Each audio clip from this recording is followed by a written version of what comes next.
This video is brought to you by Global Men's Wellness, your 24/7 AI health expert. No copays, waiting rooms, or awkward conversations. Just real answers whenever you need them. Visit globalmenswellness.com to try it free and get your own on-demand concierge-level wellness expert today. Welcome back to the 21st Century Man, and thanks for joining us for another deep dive. Great to be here. So today, we're really zeroing in on Chapter 69. The title is Find Yourself a Partner Who Can Be Your Best Friend. Yeah, it's a really potent idea. It really is. It's digging deeper than just, romance or having things in common. It's about that core connection where your partner genuinely feels like your best friend, your rock.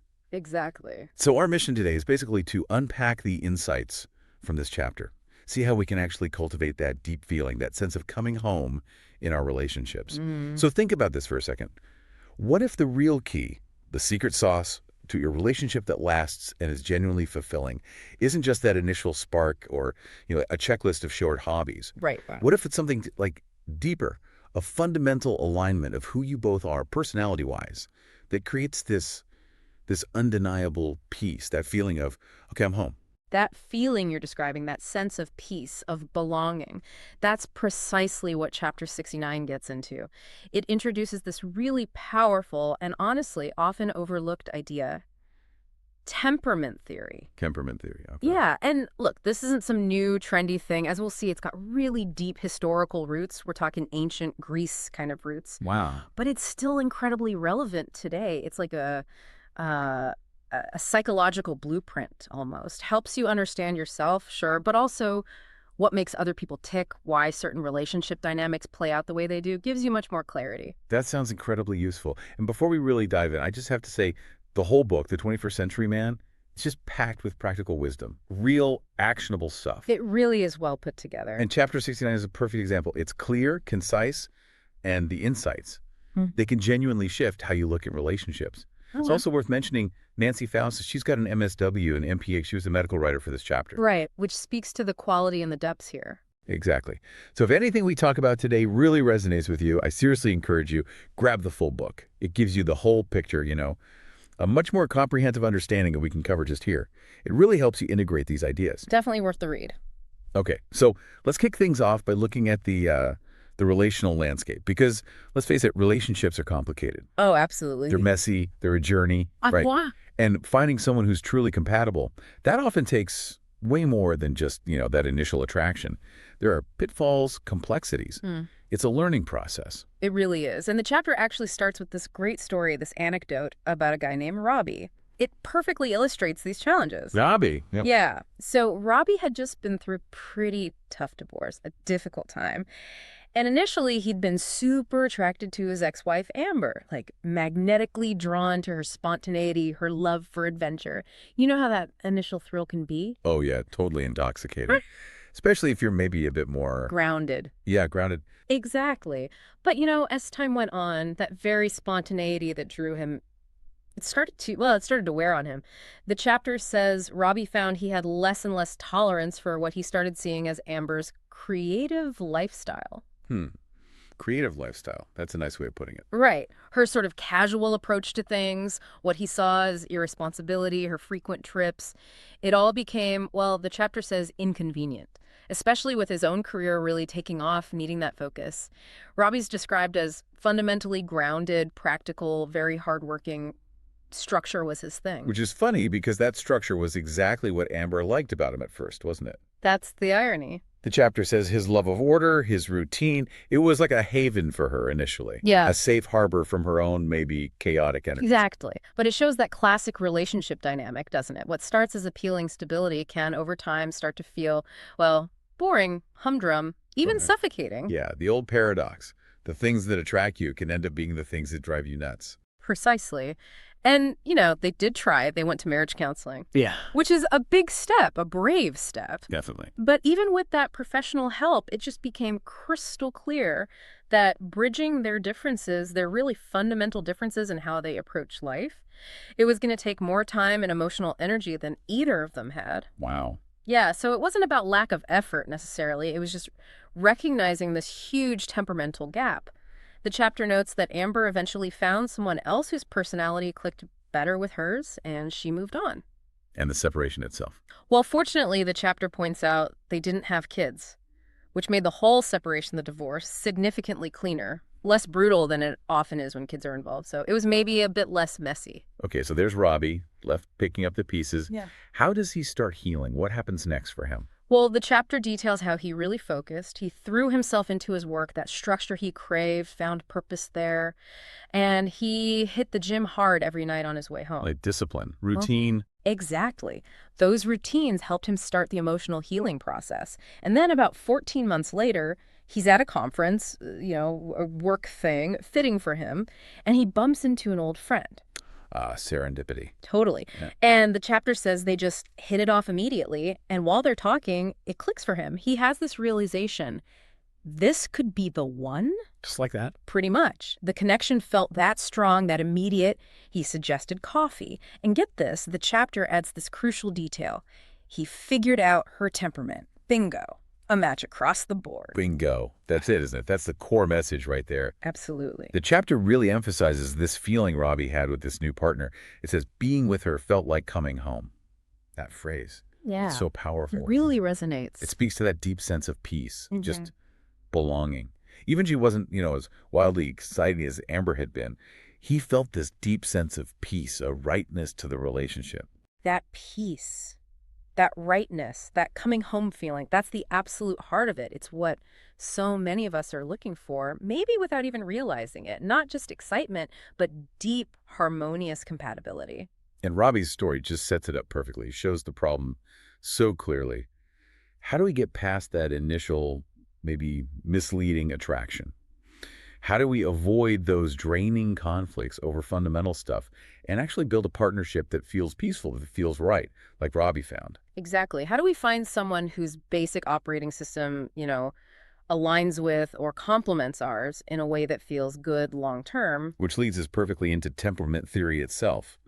The chapter calls it an ephemeral tool for gaining a sense of the people around you and what makes them tick. It's like a practical lens offering new clarity. It really is. And what's wild is the history. The version of the chapter is modern, practical, but the core ideas, they go way, way back. They're based on the work of Carl Jung, the psychologist. His theories on psychological types are huge. Right. I've heard of his work. But even Jung was building on older ideas. The whole concept of 4 basic personality types, it actually goes back to the Greeks. No way. The Greeks? Like who? Like Hippocrates, Plato, Aristotle, foundational thinkers. They were wrestling with these same kinds of questions thousands of years ago. That's incredible. So these ideas are ancient. The chapter mentions the 4 humors, too. That sounds kind of old-timey medicine. Can you explain that? Yeah, it does sound a bit abstract, right? But it was a major concept in ancient medicine, especially from Hippocrates and later Galen. They thought the body had 4 basic fluids, or humors: blood, yellow bile, black bile, and phlegm. Okay. And each humor was linked to a specific temperament. Too much blood, you were sanguine, cheerful, optimistic; yellow bile, choleric, irritable, ambitious; black bile, melancholic, thoughtful, maybe gloomy; and phlegm, phlegmatic, calm, composed. Huh. So it was their way of linking body and personality. Exactly, a holistic view. Now, obviously, the medical side is outdated, but this idea of linking bodily states to personality types, it laid the groundwork for later psychological theories, like the ones Jung developed. It shaped how people thought about personality for centuries. So it wasn't just some obscure theory. It was out there, influencing culture. Totally. The chapter even points out that Shakespeare included these ideas in his cosmology. He wove them into his characters, his plays. That shows how widespread these concepts were. Wow, Shakespeare too. And it's still relevant today. Absolutely. Its value isn't just historical. The chapter highlights that temperament theory is actually used in Fortune 500 companies for hiring, staff development, and team building. Seriously, Fortune 500 companies. Yeah, it's a validated tool in high-stakes environments. Helps understand how people work together, how to build effective teams. That tells you something about its practical power. That really does ground it. Makes it feel less theoretical and more like a real tool. And the chapter says these temperaments are easy to understand and remember. Yeah, that's the beauty of this framework. Once you get the basics, you really do start to see them everywhere in the people around you and in yourself. It's like putting on new glasses for understanding people. Huh, I like that. New glasses. Although the chapter does add this funny little side note. Apparently, Spontaneous adventurers are put off by the idea of categorizing people. Of course they are. That fits perfectly. Right, they don't want labels. But for most of us, this framework is really helpful for understanding ourselves and others better. Okay, so let's get into those benefits. How does understanding temperament help us personally? Well, first off, it gives you huge personal insight. The chapter says it helps you define and understand your core values and your personality. It's like a mirror, helping you sort out what's most important to you and why. So it's about understanding your own motivations. Exactly, and maybe why you react certain ways in relationships. Like, if you're a citizen type, realizing your need for order isn't just a preference, it's a core value tied to your sense of security. So when a partner disrupts that, it's not just annoying, it feels fundamentally unsettling. That insight helps you understand your own reactions. Okay, that makes sense. It's not just about knowing your type. Right. It's about understanding the why behind it, and that's immediately useful for you, the listener. And it helps with understanding others too, obviously. Yeah, big time. These snapshots of human personality, as the chapter calls them, help us tune into others more quickly. You start to gain a sense of how they see the world, what makes them happy, and how to work with them more effectively. It builds empathy. Which brings us right back to finding that best friend partner. The chapter talks about the whole opposites attract thing, right? It does. It tackles that paradox head on. It acknowledges that, yes, in love, opposites tend to attract. There's the initial excitement, that spark you get from someone different, someone whose strengths maybe balance your weaknesses. That feeling can be really powerful. Totally. The chapter calls it heady and intoxicating in the short term. It's thrilling to discover someone with a totally different perspective. We've all been there, felt that pull.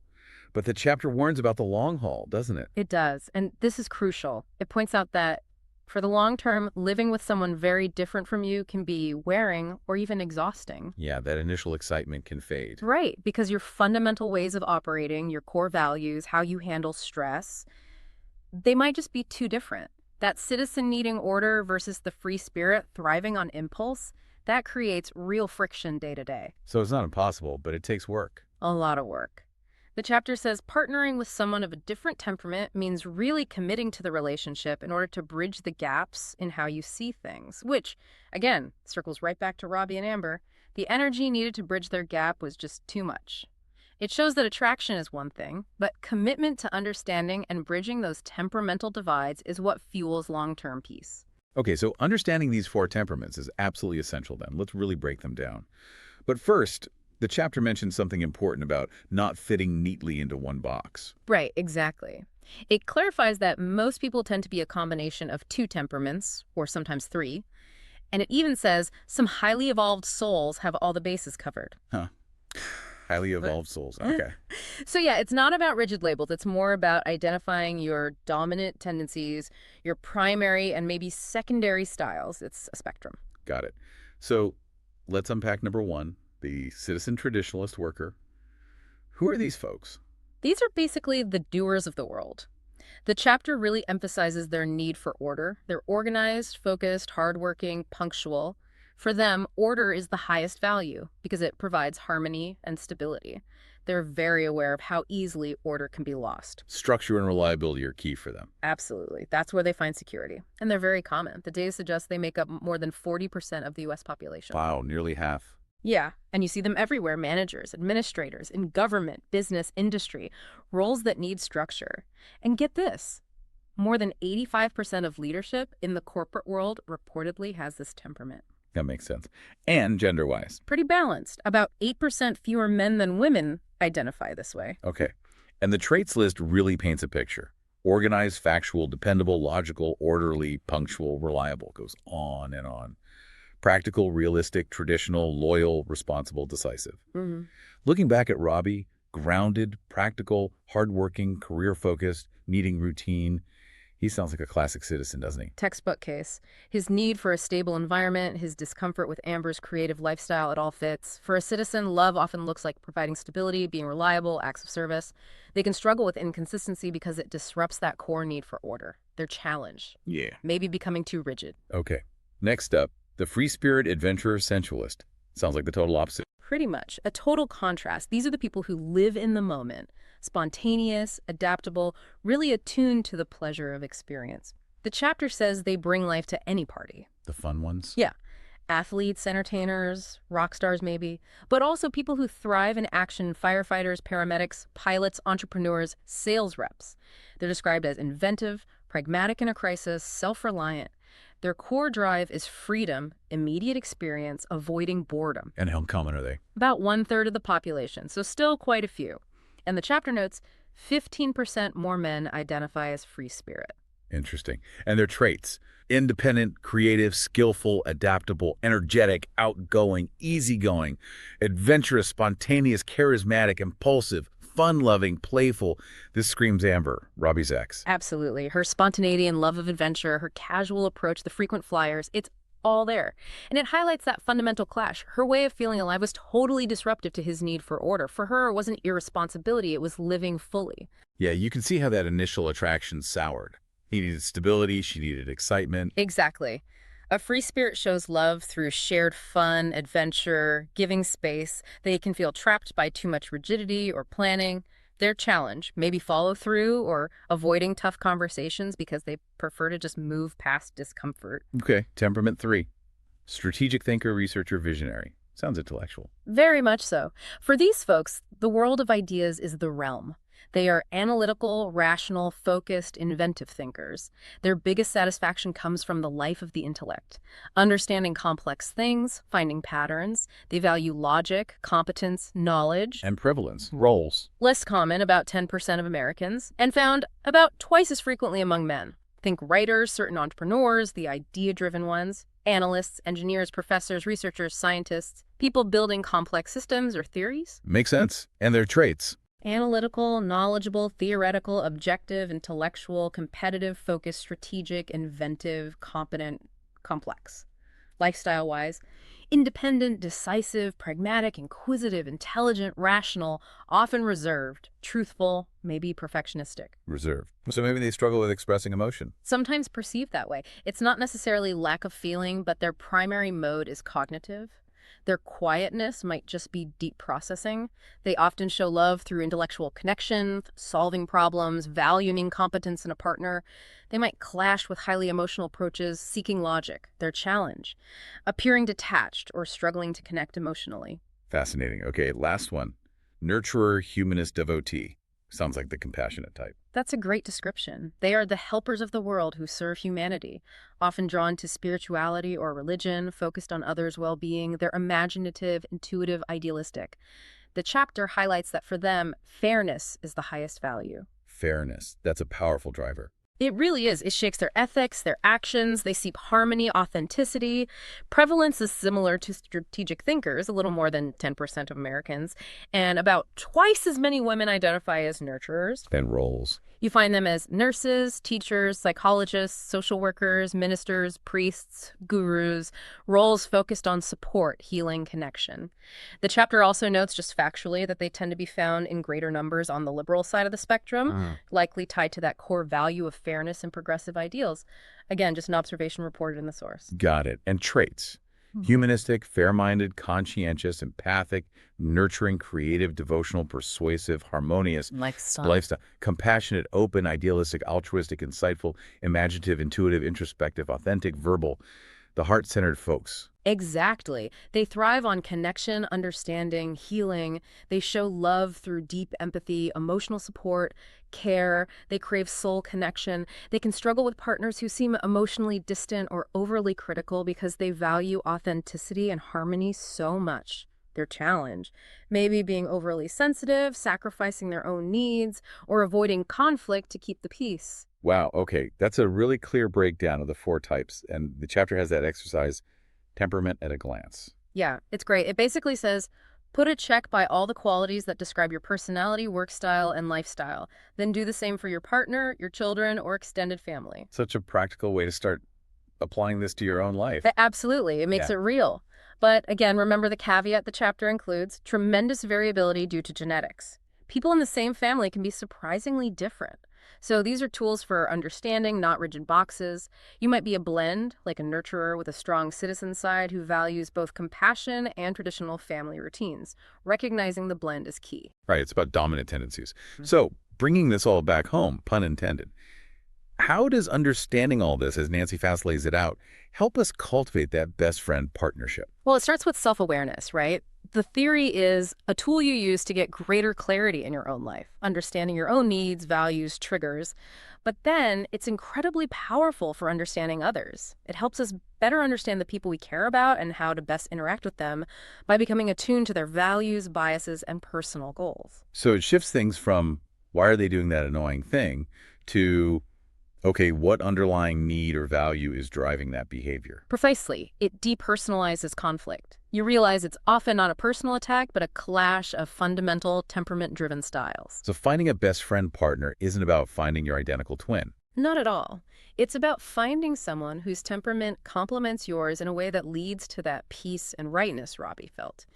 It's about looking past the surface excitement to deeper compatibility and how you both approach the world, what makes you happy, how you solve problems together. Like your example, the citizen needing a quiet Sunday versus the free spirit wanting a spontaneous hike. Understanding the temperaments turns it from a fight into a negotiation. Exactly. Okay, hike this morning, quiet time this afternoon, or adventure next weekend, routine this weekend. It opens up communication and creative solutions because you understand the why behind the desire. And this isn't just for single people looking. This is gold for existing relationships too, right? Absolutely. Understanding your partner's temperament, it builds empathy, helps you navigate disagreements better. You see their actions through the lens of their core needs, not just as frustrating behavior. That strategic thinker offering logical solutions isn't being cold. That's their way of helping. The nurturer needing emotional validation isn't being needy. It's their core way of connecting. That understanding can bridge so many gaps. Huge gaps. And that's why this chapter and the whole book, The 21st Century Man, is so valuable. Nancy Fass gives real, actionable tools, not just fluffy ideas. Yeah, it feels very practical. It really is. If you're serious about your relationships, we can't recommend reading the full book, and especially chapter 69 enough. Get the full context, really let it sink in. And you can find more on Nancy Fass at www.healthwritersgroup.com. Okay, what a fantastic deep dive. We started with Robbie's story, understanding those common relationship struggles and his search for that coming home feeling. Then we traced temperament theory from ancient Greece all the way to Fortune 500 boardrooms. Quite a journey. And finally, we really unpacked those four types: citizen, free spirit, strategic thinker, nurturer, and saw how understanding them can guide us towards finding or building that true best friend partnership. Yeah, it's powerful stuff. And as you, the listener, think about all this, here's something to chew on. What really stood out to you about your own temperament, or maybe the temperaments of people close to you? Good question. How might recognizing these differences change how you approach relationships? Moving beyond just chasing excitement towards seeking real, harmonious compatibility. And maybe the biggest question, how can knowing your own temperament help you really define what you need in that partner who gives you that incredible, peaceful sense of finally being home? Wow. Definitely some powerful questions to reflect on. We really hope this exploration of Chapter 69 has sparked some insights for you, giving you maybe some new ways to look at your connections. Yeah, hope it was helpful. And to really dive deeper, seriously, check out The 21st Century Man. Read the chapter, explore the ideas, and be sure to join us next time when we tackle Chapter 70, how counseling can help build a lasting relationship. Looking forward to that one. Us too. We'll see you then. Take control of your health anytime, anywhere. Visit globalmenswellness.com and start your free trial today. Get expert-level answers in seconds, not weeks, without the cost, the wait, or the awkward conversations. Real support on your terms. Visit globalmenswellness.com now.